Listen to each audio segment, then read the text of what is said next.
Bonjour.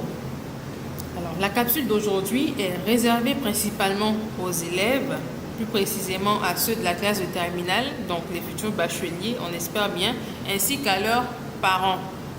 Donc, vous êtes sans savoir que nous sommes actuellement en pleine période de composition des épreuves écrites du baccalauréat qui vont certainement s'achever d'ici la fin de cette semaine.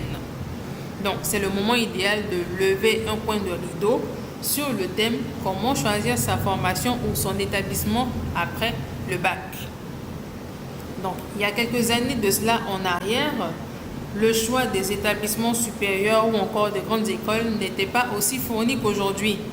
Donc, le choix était plutôt limité, ce qui faisait que les élèves, après l'obtention de leur bac, savaient plus ou moins vers quelle faculté s'orienter, soit en sciences de gestion, soit en maths appliquées ou encore en droit.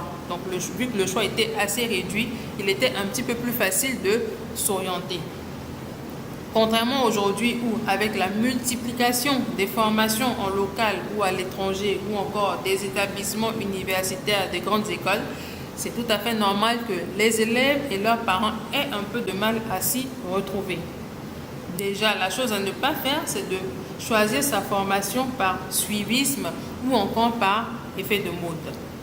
Donc, nous allons parcourir ensemble 5 points qui vont vous permettre de choisir la bonne formation ou le bon établissement et qui vont surtout augmenter vos chances de trouver un emploi à la fin de vos études. Parce qu'à la fin de la journée, il faudra se poser la question de savoir est-ce que la formation ou l'établissement que je vais choisir va me permettre de trouver un emploi facilement à la fin de mes études.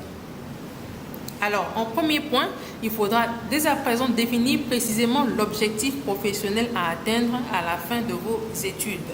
Ça peut être par exemple devenir directeur financier, devenir astronaute ou encore pilote. Donc, ce sera à vous de définir l'objectif professionnel final dès à présent. En deuxième point, il faudra réaliser une petite enquête, par exemple via LinkedIn, pour savoir quelle est la formation la plus suivie par les astronautes, par les pilotes ou encore par les directeurs financiers ou les contrôleurs de gestion. Vous allez découvrir par exemple que 50% des contrôleurs de gestion sont passés par tel ou tel établissement ou encore par telle ou telle formation. Troisième position, il faudra choisir la formation ou l'établissement sur la base de l'enquête réalisée au point précédent. Quatrième position, il faudra toutefois s'assurer que la qualité de la formation est toujours la bonne et qu'il n'y a pas eu de dégradation à ce niveau au fil du temps. Alors, est-ce que l'établissement ou la formation que vous avez choisie est toujours aussi qualitative? Donc, en dernière position, s'assurer que l'établissement dispose d'un accompagnement à l'insertion professionnelle de ses étudiants. Donc, il ne s'agit pas de partenariats que de nombreuses écoles revendiquent et qui sont parfois peu vérifiables, mais d'une vraie formation sur les rudiments et les codes de la vie en entreprise.